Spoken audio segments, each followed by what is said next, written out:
Sounds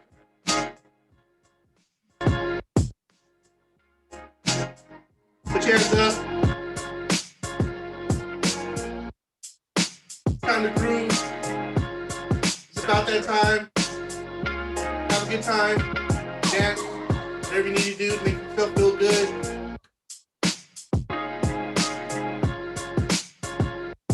sounds good. You know, we bring the jams. This artist that's featured today is Daniel. I'll make sure to tag him in my social profile so you guys start following him.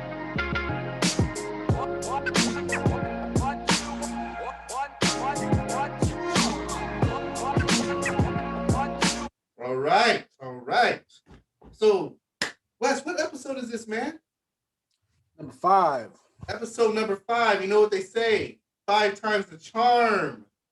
All right, welcome to episode 5 of Real Talk with Coach Q and Broker Wes. All right. Yes, so it's May 7th, 2021. And yes, I'm a broken record, but I'm going to continue to say it. This year is going by fast. I don't know about you, Wes. This year go by fast for you too? Absolutely. Yes. Yes. Now, before we kick off and give you guys our quick intros, want to definitely wish all of the mothers out there a happy Mother's Day. That is coming up this weekend. So I want to take this opportunity to wish all the mothers in their lives, whether they're our wives, our daughters, our mothers, our grandmothers, our great-grandmothers, our surrogate mothers, our godmothers, and I guess just people we look up as mothers, possibly. Yeah, all those mother figures. mother figures. There you go. I like it. Mother figures. Yeah. Absolutely. Yeah. So without you guys, we wouldn't be here. Literally, we wouldn't be here. Yeah. Yes, absolutely. So, my name is Kieran McGlory, aka Coach Q. I have the honor and the privilege of coaching agents, and I'm also a realtor, and I get to help my clients buy, sell, and invest in real estate. And now I'm gonna let Wes do his intro. Hi, everybody. This is Wesley Oliver, also known as Broker Wes, mortgage broker, looking to help as many people as I can find the right solutions for refinancing and buying homes and helping it fit into their overall financial picture. Yeah, I love that. Yes.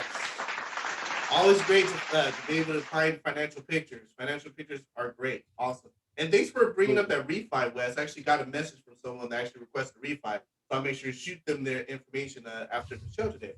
So Sounds good. yes, absolutely. We stay busy, folks. We stay busy. So, you're thinking about buying, selling, investment, real estate, or refi, definitely reach out to us because we respond like that. All right. So, one of my mentors is John Maxwell. I am a John Maxwell certified coach, trainer, speaker, and I always wear this wristband. I don't know if you guys can see it right there. It says JMT DNA, right? And today I want to share with you something that he was talking about a couple of days ago. And he was talking about the philosophy of becoming and being a maximizer. Now, when it comes to being a maximizer, they live on 2 principles. The first principle is knowing the fact that best is only at this specific time, meaning that there's always ways for you to be better. What you were on Monday, you can definitely improve from then. Like, for instance, you probably hear people that say, oh my gosh, this life can't get any better than this. And it's like, okay, well, you might as well die then, right? Because life can't get any better, so you might as well die. Like, what's the point of you being here, right? You shouldn't have that attitude. You should always strive to be better because guess what? You can always be better.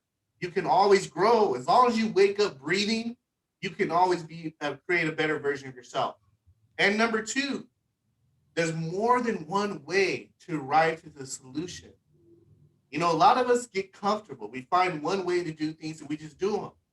But to truly become a maximizer understands that, hey, I found a way to do this, but I know there's another way to arrive at the same path, the same solution, solving the problem in a more efficient way.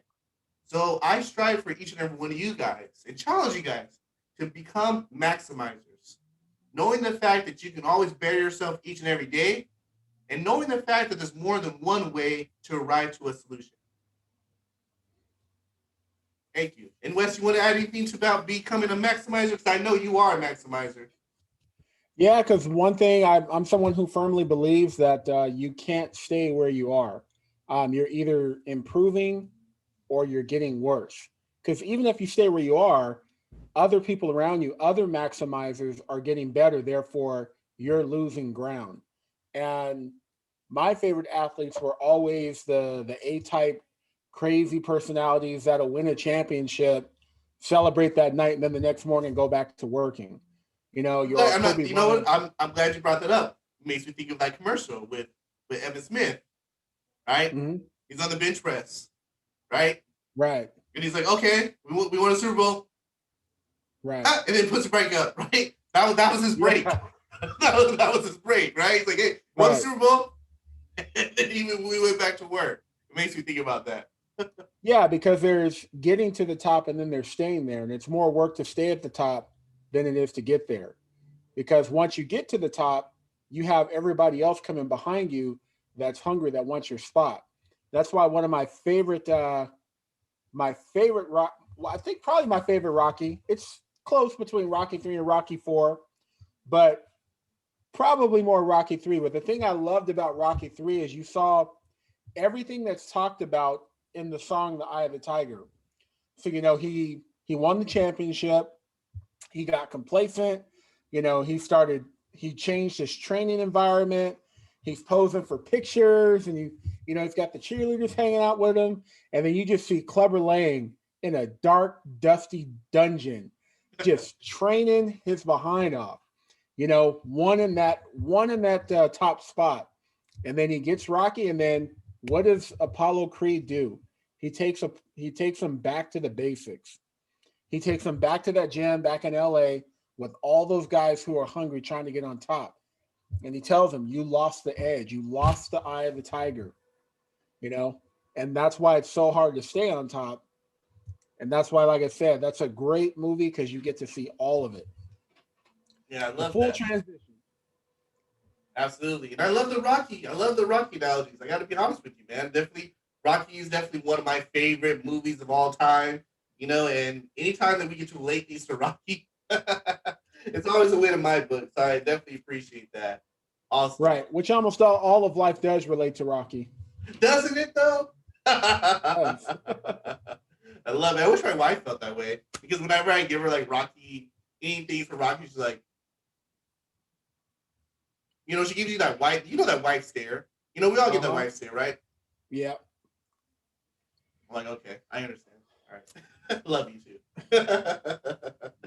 All right. So, main event today, we're going to be talking about foreclosures, short sales, market crash. Oh my. So Wes, obviously we hear this all the time. We hear this from people in our industry. We hear this from our clients. Hey, when's the foreclosures coming? When the short sales are coming? When is the market crash going to come? So I'm going to ask you, Wes, when is all that stuff going to happen? Or is it going to happen? I don't know. I mean, we've been asking for a long time. Like, is this the end, or when is the end coming? Right. Mm-hmm. And just a few things that I think people have to take into consideration in regards to, the distressed properties that everybody's waiting for. Because I know you probably have a lot of clients that ask you that, and I have a lot of clients that ask me that. Like, should I wait to buy? Should I wait till the bubble bursts, till prices go down so I can get into a house for a lot cheaper? And so, we still have, in a lot of cases, fresh in our mind everything that transpired from 2008 going forward with the Great Recession. So we all remember all of the distressed properties that were out there, tons of people going through foreclosures, short sales, property values dropped overnight. They just basically literally fell off the table. So we all remember what that was like. The thing is, though, most people don't understand why that happened and how we got there. And so to me, you really have to analyze how we got there to determine if we're going to end up in that same position again. So there are a few different factors that led to us being in that situation. So let's start here. Number one, all of the lender programs that were available at that time that allowed a lot of people who probably should not have been able to buy a home it allowed them to be able to buy a home and get into the market. So these are programs like back then you had interest only programs in abundance. You had adjustable rate mortgages. You had negative amortization mortgages. And of course, we all remember the stated income, stated asset loans, right? All of that was just flying in abundance. So that generated an artificial marketplace and an artificial increase in activity in the market. So that's number one. Number two, you had home values going up because of all that activity. They were going up somewhere in the neighborhood of like 15 to 20% year after year. So home prices were artificially, or home values were artificially inflated as well. Now, what comes with those programs, like the adjustable rate mortgages, the interest rate, the negative amortization loans, remember that with those types of programs, what it allows you to do, it allows you to have a much lower mortgage payment than you're supposed to have.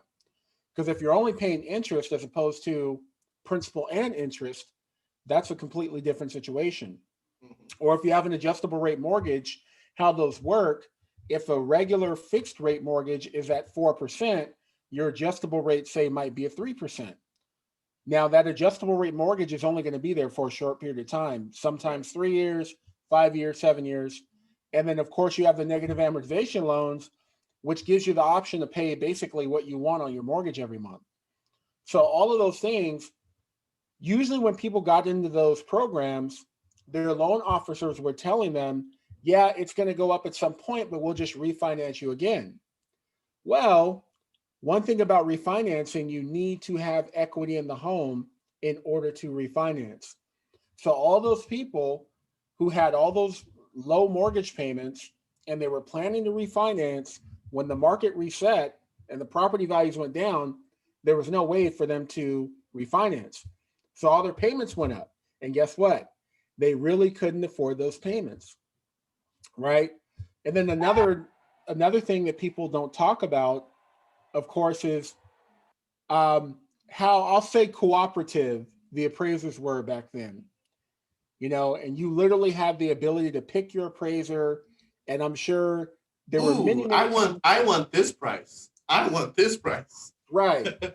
There were many conversations, I'm sure, that took place like, hey, Bob, the appraiser, we really need to get X value on this particular home. Wes, did you see my grass? Did you see my grass? That's at least a $50,000 increase. Did you see my grass? Right. So, whereas now I can get put in a dungeon for making eye contact with an appraiser. Yeah, you don't want to be put in the dungeon, that's for sure. Yeah, so we're not even allowed to, have conversations with the appraisers now. So what's happening now? Yes, we have seen property values going up, consistently. Not 20% every year, right. Closer to 5 to 7, which is historically normal, right? A lot of those programs that were available back then are either not available now, or they put stop gaps on them.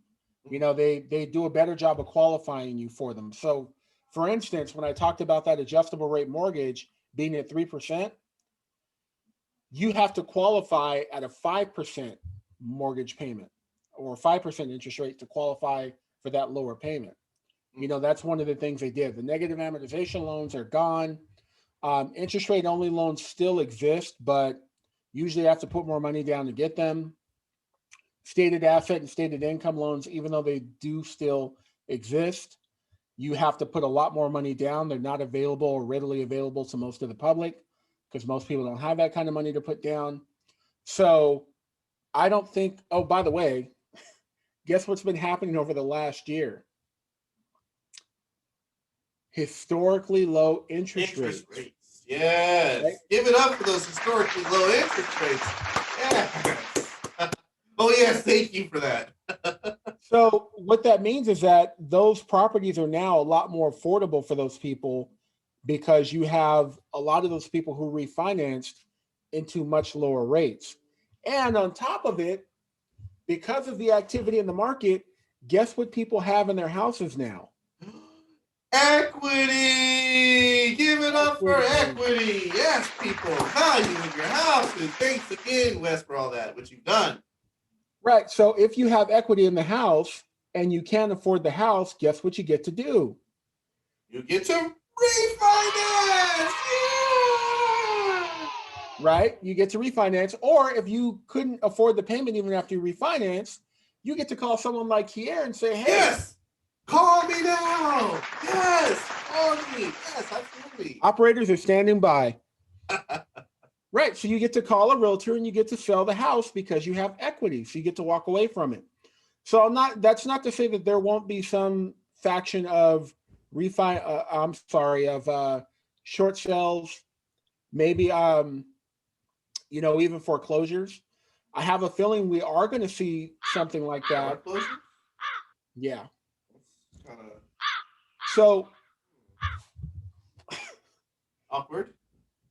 yeah, so we will see those things. It's just a matter of where, though. And I try to remind people, because most of the time when I'm speaking to people, they're in Orange County, right? And they own, they're looking to buy property in Orange County. So even though you're going to see that in remote places where property values don't appreciate in that manner, And and that's they and, don't and that's got to be like when Wes is saying remote places, he's talking about remote places. Nowhere in SoCal. right, Like very that's few places. I mean, maybe yeah. if you go all the way out to Apple Valley, maybe, or But that's super maybe though, because I mean even the average appreciation from 2020 and 2021 is like 6% or more, right? So right, yeah, that's a super maybe for sure. yeah, for sure. So I don't know Yeah. if we're going to see those numbers like we did back then. But I'll tell you what, um, we just had, I think, somewhere around 105,000 people come Mm, okay. out of forbearance programs because they basically used them all up. There's still about 2.2 million people nationwide that are in forbearance programs as well. So So do we're we have going a to date when find those out expire? what's that. Do you have a date when those expire? The 2.2 million. No, because they're all different. There's just 2.2 million people left in forbearances, but they all have ranging or varying dates. Oh, I And we got you. really only look at it on a month to month basis. Right. And So the you see best that there's way, 105 so far. yeah, and the easiest way to look at them, because every lender is doing something different or could be doing something different, the easiest way to look at them is to see what you have at the end of the month Okay. for how many people come out of those forbearances. Mm-hmm. So as we have more and more people come out of the forbearances, because those are the people hypothetically who would need the most help financially and who would have the most challenges to Right. getting back on track. So we'll see what that looks like and what that picture paints. But in the meantime, regardless of the forbearances and whatnot, and we're going to talk about this a little later in one of our other conversations, there's still a lot of people out there looking for homes that aren't readily available out there. Absolutely. Yeah. With limited inventory. Absolutely. I mean, that's funny you bring up that point. I had several conversations with my coaching clients about the limited inventory. In fact, I had a conversation with one of them earlier today, a little over an hour ago. I had one of my one-on-ones. That's the same thing. He's like, I got all these buyers, but I don't have any homes for them. And then from there, it's the conversation of, when we don't have inventory, guess what we do? We create inventory, right? Mhm. I I've sold a house off market before. Other agents are selling homes off market. So it's a matter of you having a conversation with your client, find out exactly what neighborhood they're interested in, get a list of numbers together, and go after it. Obviously, right now we can't door knock, but you can send out letters. You can do a door hanger. There's so many other things that you can do. For me, I'm a very think out of the box person. You know what I mean? Like I never let status quo stop me from doing what I want to do. If I Mhm. did that, I wouldn't be in the position I'm in. I wouldn't be a top producing realtor in Orange County. I wouldn't be a coach. I wouldn't be able to do a podcast and show. I wouldn't be able to provide for my family in Orange County. I wouldn't be able to do any of those things if I just let the status quo sit. You know what I mean? So, and Right. that's part of becoming a maximizer, right? That's being a maximizer, right? Understanding that you can always be better than the situation. You have a bunch of Mhm. buyers looking for houses. Guess what? Find them houses. But here, there's not enough house in the market. Create the market. Create the inventory. Wouldn't it be nice if you were able to structure a deal that you were able to help the seller get what they want and help your buyer get what they want? Wouldn't that be great? Yeah, absolutely. Yeah. So yes. So foreclosure, short sales, and market crash. Oh my. Now I mean, for me, I don't see a humongous wave of foreclosures and short sales coming out of the woodworks. You know what I mean? Like, I don't see myself or West driving in Orange County and we look in the neighborhood, all of a sudden we see 15, 20 for sale signs coming up in the yards. Right. You know what I mean? Like, I don't see that type of anything like that coming. Mm-hmm. Will we see foreclosures? Sure. Will we see short sales?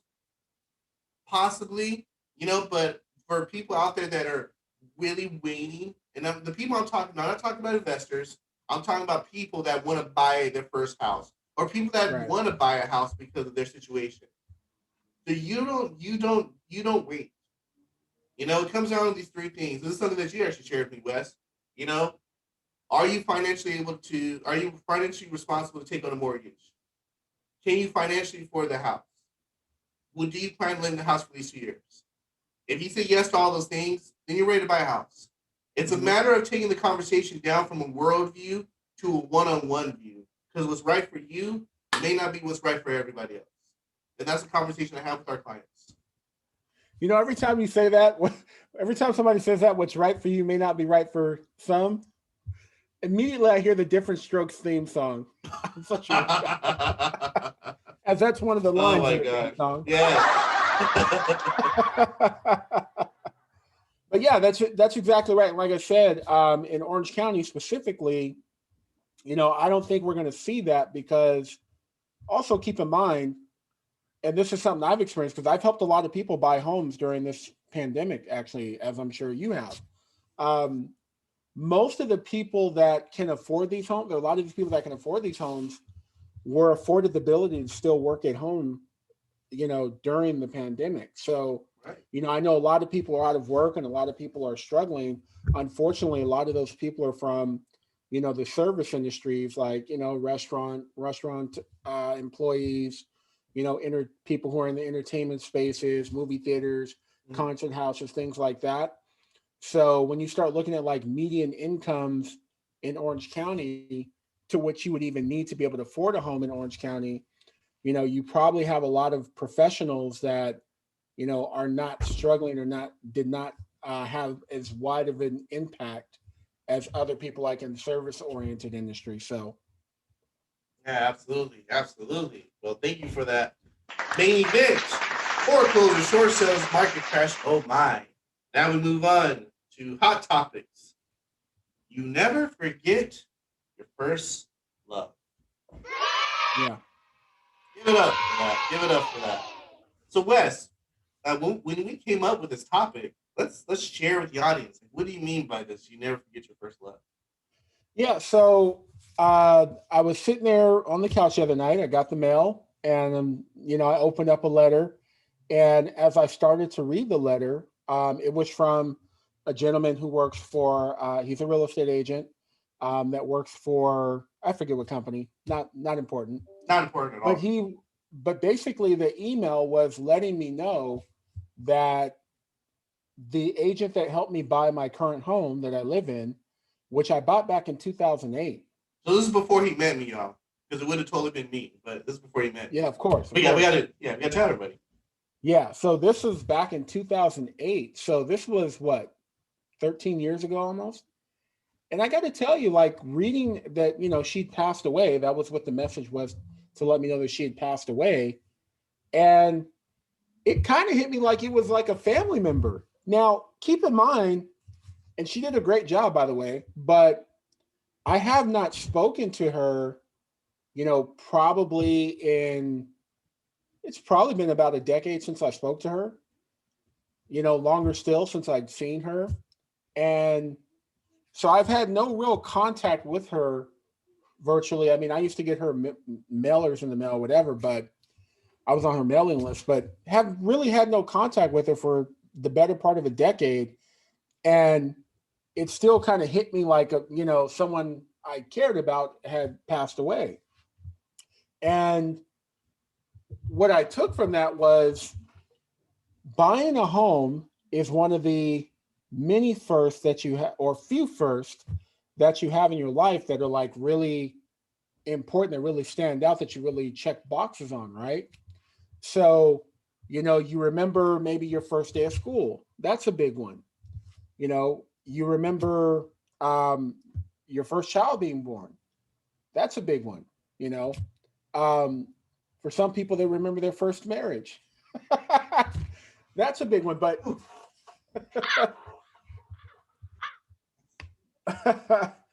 but buying your first home, that's one of the big boxes you check in your life, and that's one of the marquee memories and experiences.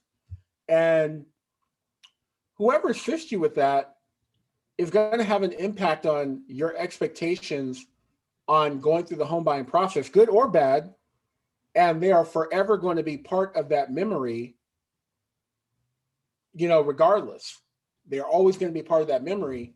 And so it just reminded me of that when I got this letter, what I mean? And like I said, how I felt at the time, because, it wasn't something like, not to be rude or anything like that, but like if it was, somebody who sold me a vacuum cleaner, I would have had a completely different reaction. I'd have felt bad for them and their family, but like I said, this was like, you know, and you spend a lot of time with these people. You spend a lot of time with these people. We used to get in her car for probably a couple months, and every Saturday and Sunday drive around for, the better part of a few hours. That's a lot of conversations. It's a lot of building rapport, getting to know someone. So I say all that to say this. That's why to me, it's also important to make sure that you're choosing the right person to represent you when you buy your first home, because you're going to connect with them in ways that you don't expect to. And it's going to be an important memory for you and shape your expectations going forward. Yeah, I love that. I love that.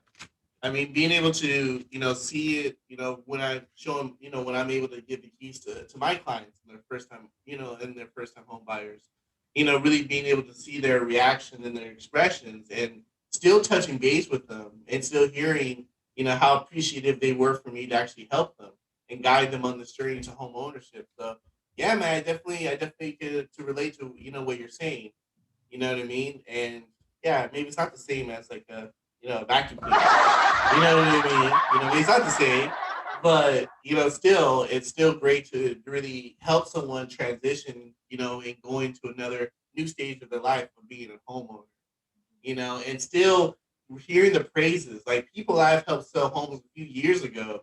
I still talk to them. They still thank you so much for helping us find this home. Thank you so much for help their guidance in this home. Like it's still very appreciative, and it's just another reason why I love this business so much. And why I'm so blessed to be and have this career and really being able to help people. When it comes to their real estate needs. So, Yeah, absolutely. yes, absolutely, absolutely. I move on to the next topic, the economic update. Now, for some of you guys that may know, I mean, we don't just talk real estate here. We talk real estate. We talk life. We talk in the news. We talk current events. We talk economics. So Wes is going to start with the economic update. I believe we're going to talk about the jobs report first. Maybe talk about some real estate. Maybe some market. Maybe some other stuff. So we'll get started right now. Yeah, so today is about the job report that came out today and basically how that ripples out to, or how it could ripple out to everything else, right? So there were 266,000 new jobs added today, as was announced. Now you may want to applaud, but it was projected to be closer to 1 million new jobs added. I'm sorry. Uh, Go back. Okay, so we added 200,000 new jobs, but we were projected to add 1 million jobs. Right. So basically, So we should be at 1 million. That's what you're saying. We got about a quarter of the jobs that were expected to be added. Oh. Right. Okay, folks. It's okay. It's okay. Don't attack the messenger. He's just the messenger. So the big implications of that. Now, on one hand, a month is just a month, and you always have to see what the trend tells you. So we'll have to see what happens next month.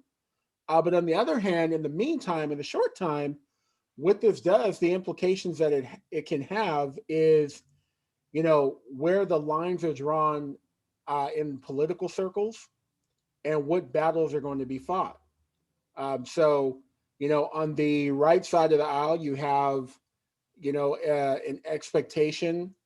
I don't want to say an expectation, but an assumption that part of the reason these jobs numbers are not better is because people are just comfortable with the additional unemployment that was handed out next month or last month.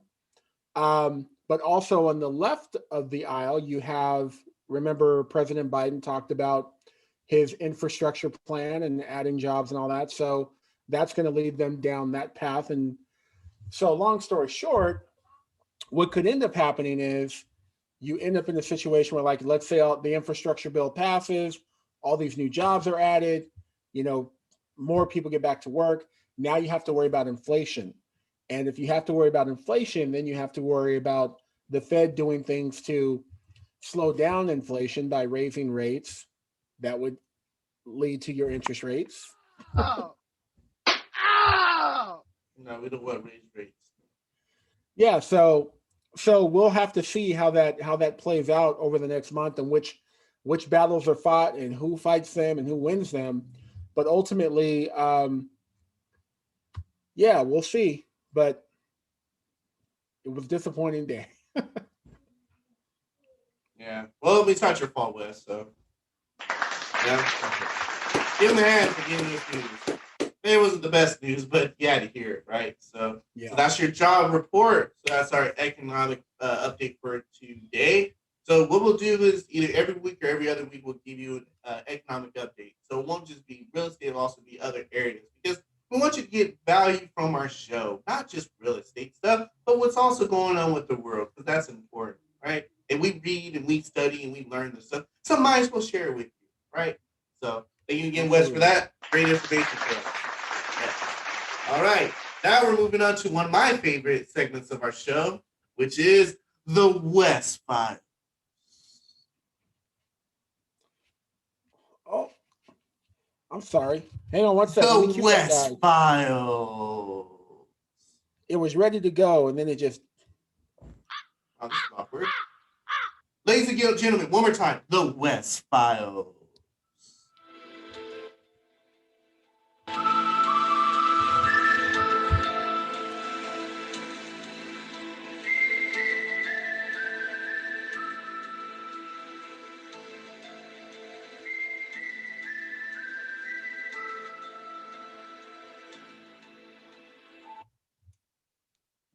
Okay. Yes.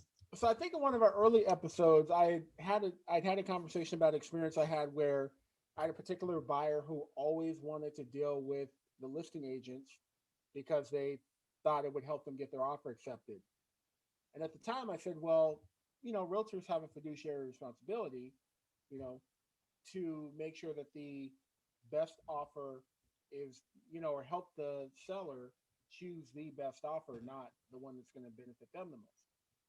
Well, I would love to say that that always happens, but that brings me to an experience on the other side of that coin, where I had a buyer that had submitted an offer on a particular property, and they came in a little later, but after one of the all the offers were in and they were being reviewed, but they came in and put an offer in, and they put an offer in higher than the offer that was accepted. Now, what was the difference? And this is something that the realtor found out, the buyer's agent found out a little later. The offer that was accepted, even though it was a lower offer, was an offer where the listing agent would be representing both sides of the transaction.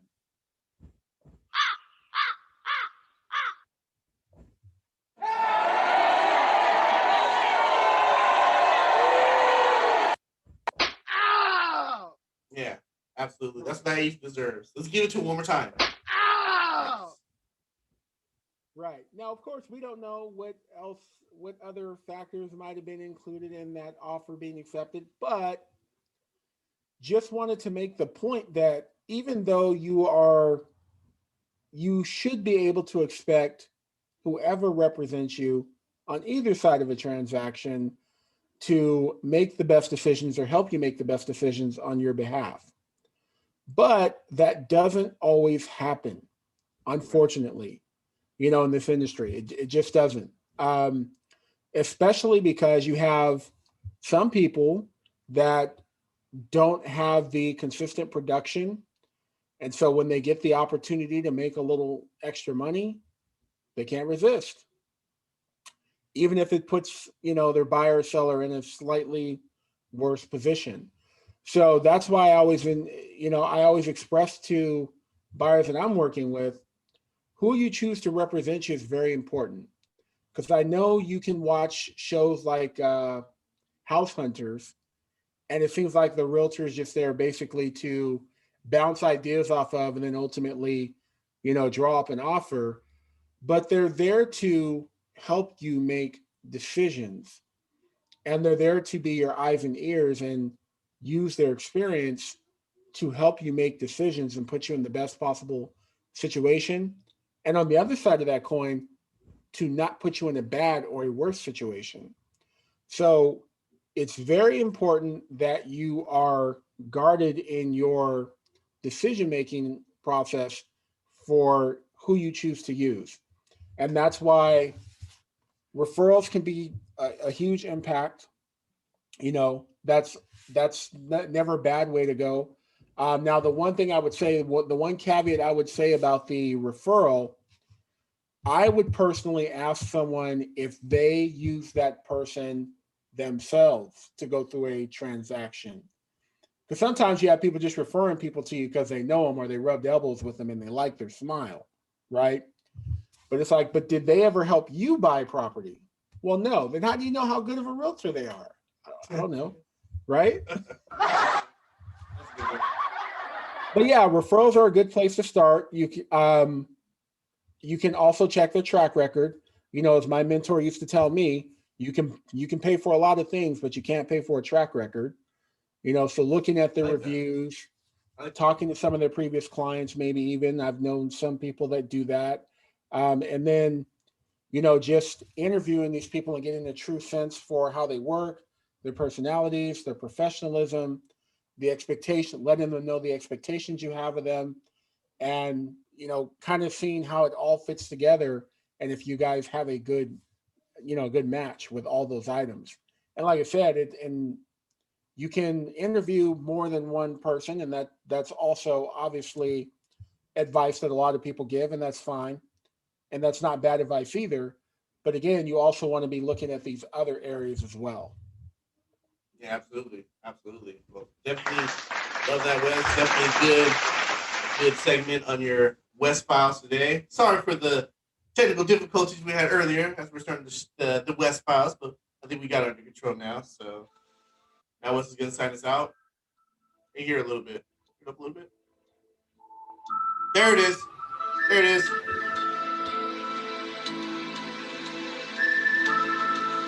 Why am I looking around? Should I be looking up? That's usually where they come from, right? They usually come up from outer space, don't they? Yep, they came from outer space. They came from outer space. Absolutely, absolutely. So, city spotlight. So, the city spotlight of today is La Habra. Yes, La Habra. So, little known facts about La Habra. La Habra was actually started and created in 1896. So over 100, over 200 almost years. Wow, over 200 years, right? Right? No, Yeah. over 100 years. Over 100 years. Yeah, over 100 years. Absolutely, yeah, for sure. Yeah.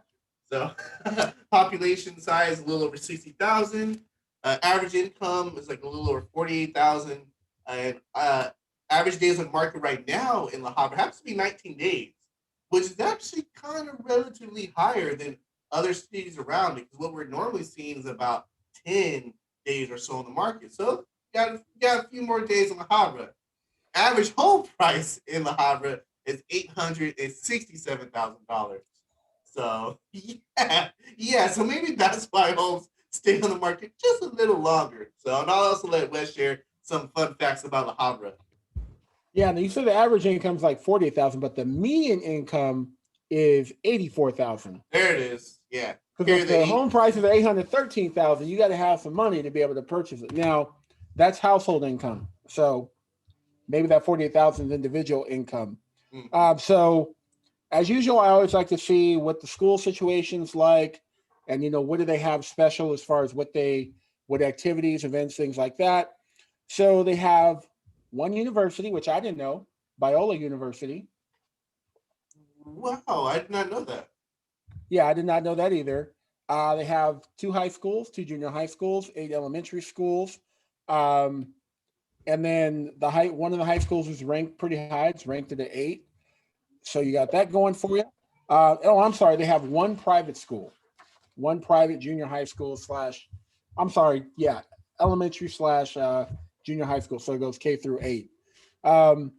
So they have a children's museum, which is pretty cool. They also have a theater where you can go see plays if you want. It's called the Mysterium Theater. I like that. Been there yet. I got that. Yeah, Mysterium. That's actually a really cool name. Yeah, it sounds like a scientific element. Yes, it does. Like, oh my gosh, yeah. Wes, don't touch the Mysterium! No! So some of the things they have available. So they do movies in the park, which is cool. They have a 4th of July celebration. They have a City Hall tree lighting ceremony. They have La Habra races, which are basically like 5Ks and things like that. Now, speaking of 5K, Wes, I'm actually running a 5K tomorrow. So, yeah, I'll be doing that. I haven't ran a 5K in years. I haven't ran a 5K probably in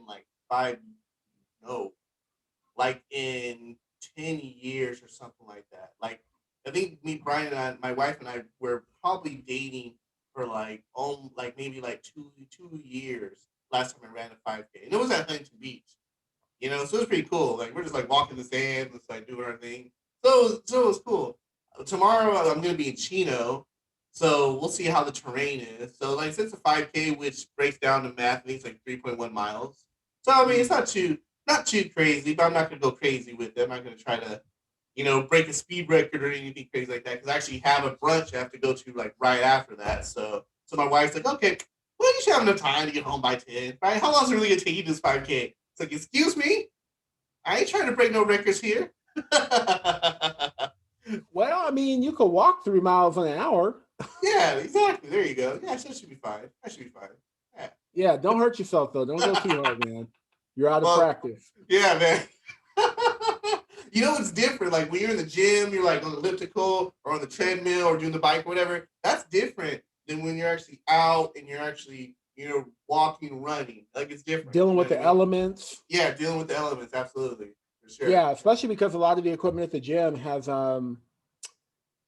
impact absorption. Mm-hmm. So you don't feel the full impact of running on hard surfaces. So yes. Yeah. So yeah, don't hurt yourself. Yeah. So they have summer concert series.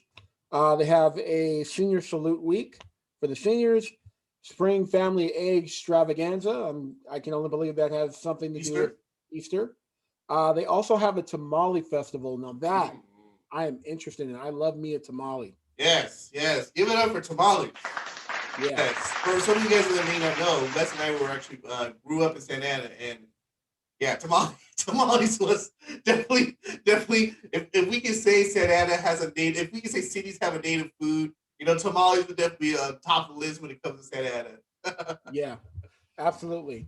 Yeah. And then lastly, they have a Veterans Day celebration as well. So that is the city of La Habra. Yes, give it up for the city of La Habra. Yes. And if you have any more questions about La Habra, thinking about buying La Habra, or thinking about selling in La Habra, or refinancing La Habra, definitely feel free to reach out to us. And also, I want to share a fun fact with you. Although the city of La Habra is in Orange County, they actually use Los Angeles Fire Department. Oh, yeah, just a little tidbit for you there. All right, now we move on to our next section, In the News. So I'll let Wes talk it off with In the News. Okay, so first order of business.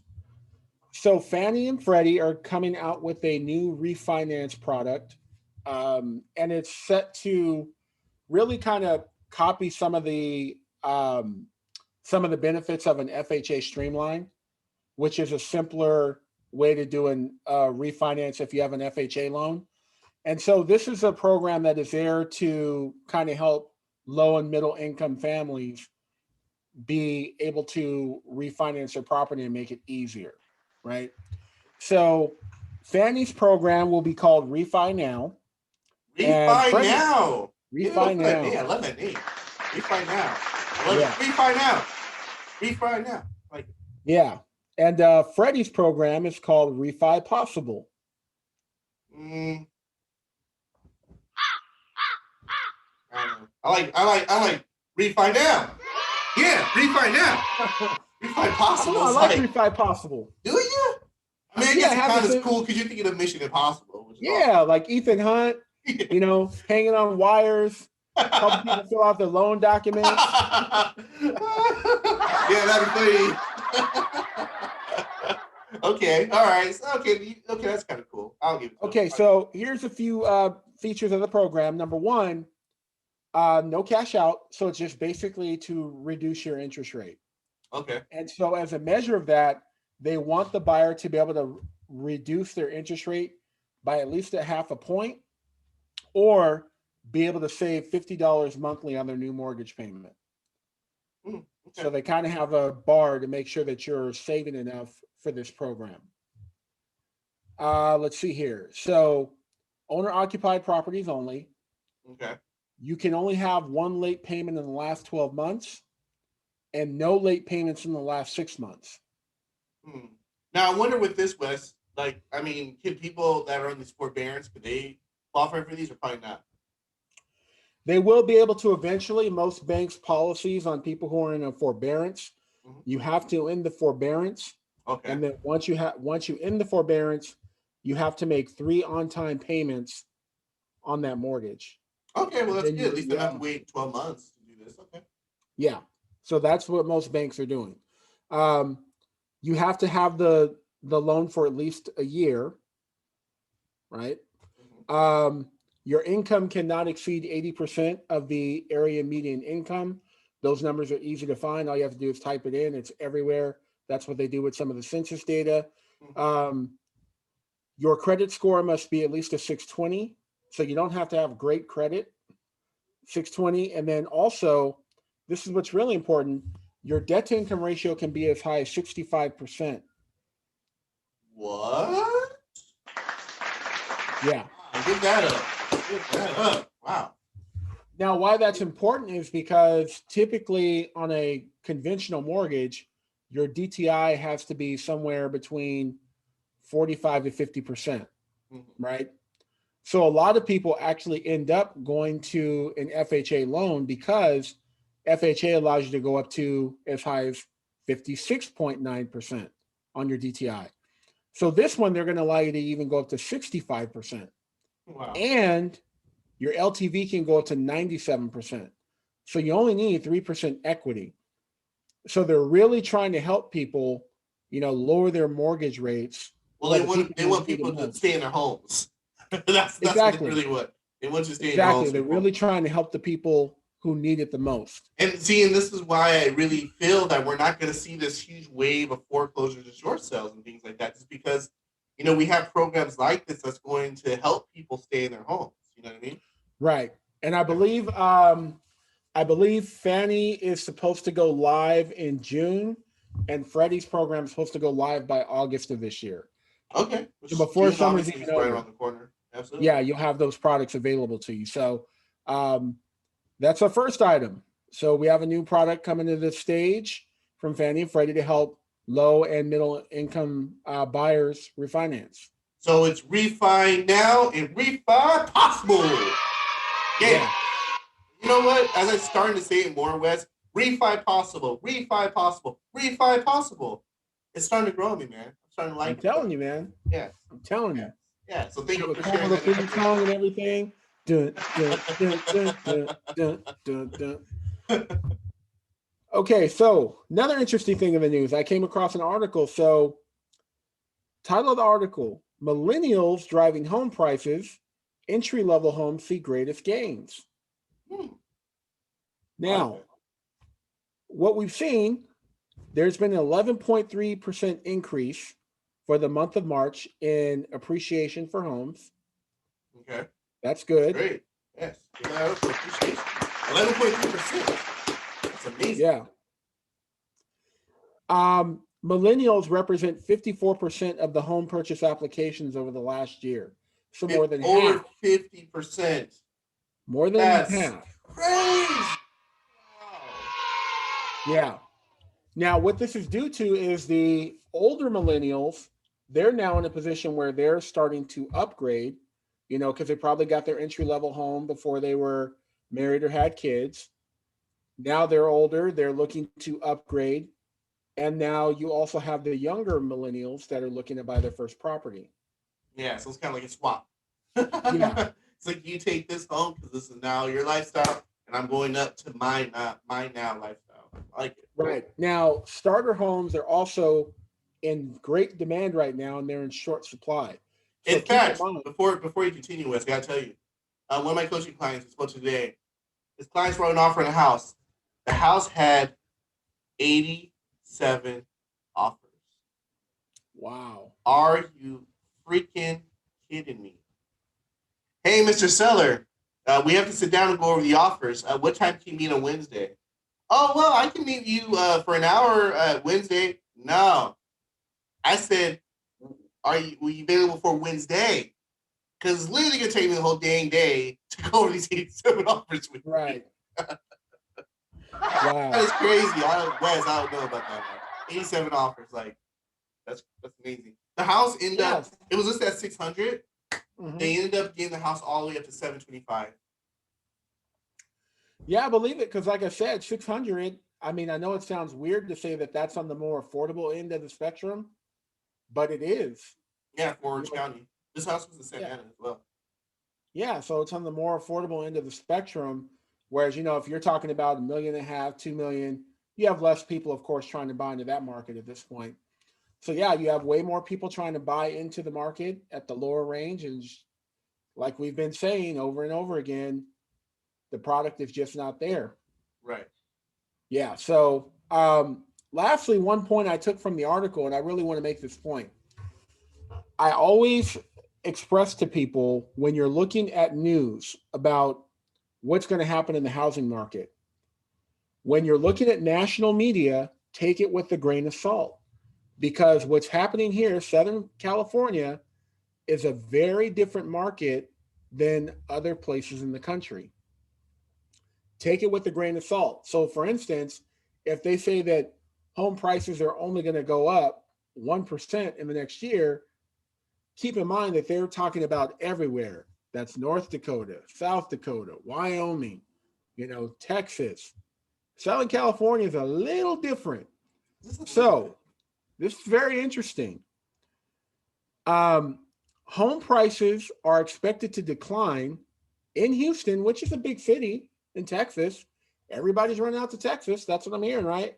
That's the great migration. Everybody's relocating out there, right? Yep, Texas, Tennessee. Texas. So home prices will decline by 0.5 percentage point in Houston over the next year. That's the expectation, right? Mm-hmm. Okay. Now, home prices in San Diego went up 4% over the last year. I wonder if they're going to see a 0.5 percentage point reduction over the next year. I wonder if that's what is expected. Hold on, let me see. Oh, that can't be right. It says San Diego is expected to increase by another 12.5%.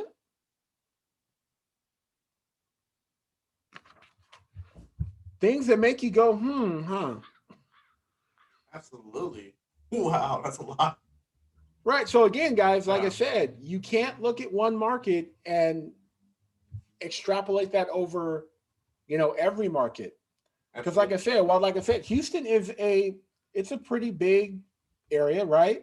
Mm-hmm. Pretty big city. They got pro basketball teams and pro football teams and pro baseball teams. Their property values are expected to go down 0.5 percentage point, while San Diego, who don't even have a football team. Not anymore. LA Chargers, baby. don't have an NBA team. They're going to go up another 12% expectedly over the next year. Yeah. So for all those who are waiting on the bubble to burst and values to go down, you may want to consider a relocation to Houston. Oh! And by the way, San Diego's great, love it, but that's probably going to happen in most places in Southern California. Yeah, well, thank you for that update, Wes. Thank you for that update. You know? I mean, the thing is, like you said, you can't go based off of the world news and equate it to here because let's be honest, SoCal is different than most places around the world. You know, we're our own ecosystem. You know, you know what I mean. So the thing is, when you guys want data, you want facts, go to your local experts. You know, call your lender, call Wes, call your realtor, call Coach Hugh, Pierre McGlory, right? Call us because we're local. We're going to give you what's going on here, as opposed to trying to articulate what's going on with the world. You know, that's not going to help your current situation. Because, like he said, Houston, a home value going down 0.5%. San Diego expected to go up over 12%. You know what I mean? That's a huge difference. So make sure where you guys are getting your information, where you're getting your content, make sure that it's local. Make sure that's local. Right. So, awesome. Yes. Any last words, Mr. West? Any last words? Say it like that. Last words. That sounds depressing. Oh, I was thinking sinister. Final words. Your final words. All right, Yeah, no, Wes. Jerry Springer used to have the final thought. Jerry Springer. Oh my gosh. Wow. It brings me back. Yes. Yeah, I just wanted to say, happy Mother's Day to all the mothers and mother figures out there. And for those like myself who are now motherless, a big heartfelt, I'm with you. And I hope you have a great Mother's Day as well, remembering your mother. Yeah, I can't say any better than that. Yeah, obviously, I'm always with you, brother. So definitely what Wes said. I mean, I'm definitely echoing what Wes is saying. Definitely a time to remember, our lost ones, our lost mothers, as well as remember the mothers that we have in our lives, and it's really a testament, to really appreciate, our loved ones while they're here, and yeah, so definitely take the time to do that. Obviously, thank you guys for tuning in on each and every episode. Really appreciate it.